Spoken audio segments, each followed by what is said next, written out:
राधे राधे दोस्तों, जय श्री कृष्ण। आज मैं आपके लिए लेकर आई हूँ देव उठनी एकादशी की कथा। तो चलिए शुरू करते हैं। लेकिन कथा शुरू करने के पहले अगर आप चैनल पे नए हो तो चैनल को सब्सक्राइब करना ना भूलिए।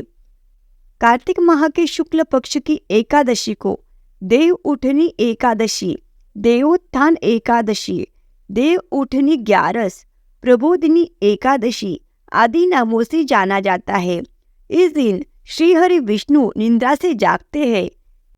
देव उठनी एकादशी की कथा एक शंकासुर नामक राक्षस की है। शंकासुर ने तीनों लोकों में बहुत ही उत्पात मचाया हुआ था।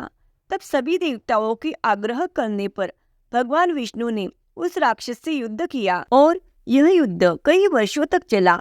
युद्ध में वह असुर मारा गया और इसके बाद भगवान विष्णु विश्राम करने चले गए। कार्तिक शुक्ल एकादशी के दिन भगवान विष्णु की निद्रा टूटी थी और सभी देवताओं ने भगवान विष्णु की पूजा की थी। शिव महापुराण के अनुसार पौराणिक समय में दैत्यों का राजा दंभ हुआ करता था। वह बहुत ही बड़ा विष्णु का भक्त था। कई सालों तक उसके यहाँ संतान नहीं होने के कारण उसने शुक्राचार्य को अपना गुरु बनाकर उनसे श्री कृष्ण मंत्र प्राप्त किया। यह मंत्र प्राप्त करके उसने पुष्कर सरोवर में घोर तपस्या की। भगवान विष्णु उसकी तपस्या से प्रसन्न हुए और उसे संतान प्राप्ति का वरदान दे दिया। भगवान विष्णु के वरदान से राजा दंभ के यहाँ एक पुत्र ने जन्म लिया।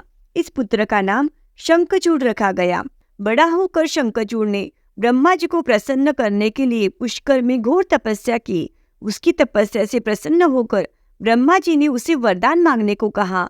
तब शंखचूड़ ने वरदान मांगा कि वह हमेशा अजर अमर रहे, वह कोई भी देवता उसे नहीं मार पाए। ब्रह्मा जी ने उसे यह वरदान दे दिया और कहा कि वह बद्रीवन जाकर धर्मध्वज की पुत्री तुलसी जो तपस्या कर रही है उससे विवाह कर ले। शंखचूड़ ने वैसा ही किया और तुलसी के साथ विवाह के बाद सुखपूर्वक रहने लगा।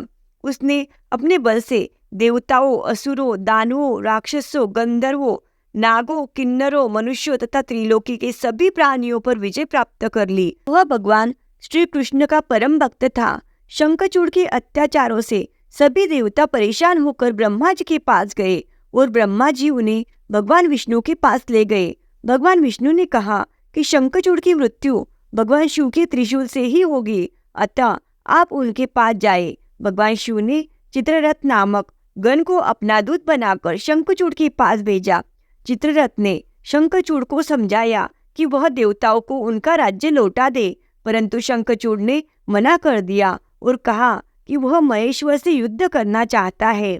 भगवान शिव को जब यह बात पता चली तो वे युद्ध के लिए अपनी सेना लेकर निकल पड़े।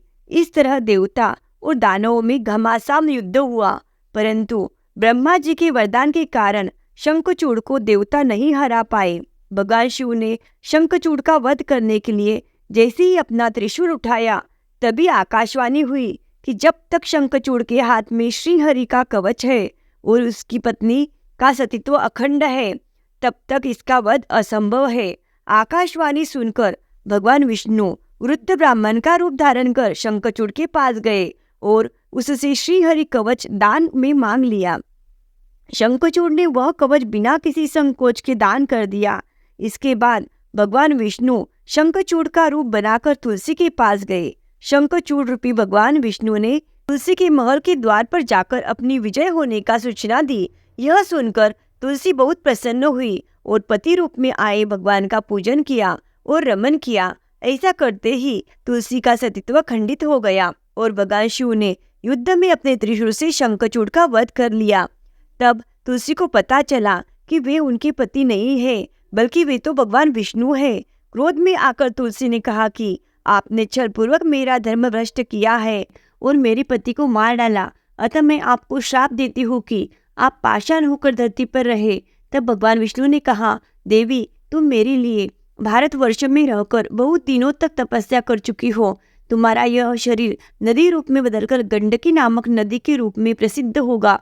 तुम पुष्पों में श्रेष्ठ तुलसी का वृक्ष बन जाओगी और सदा मेरे साथ रहोगी। तुम्हारे श्राप को सत्य करने के लिए मैं पाषाण शालिग्राम बनकर रहूंगा। गंडकी नदी के तट पर मेरा वास होगा। देव प्रबोधिनी एकादशी के दिन भगवान शालिग्राम व तुलसी का विवाह संपन्न कर मांगलिक कार्यों का प्रारंभ किया जाता है।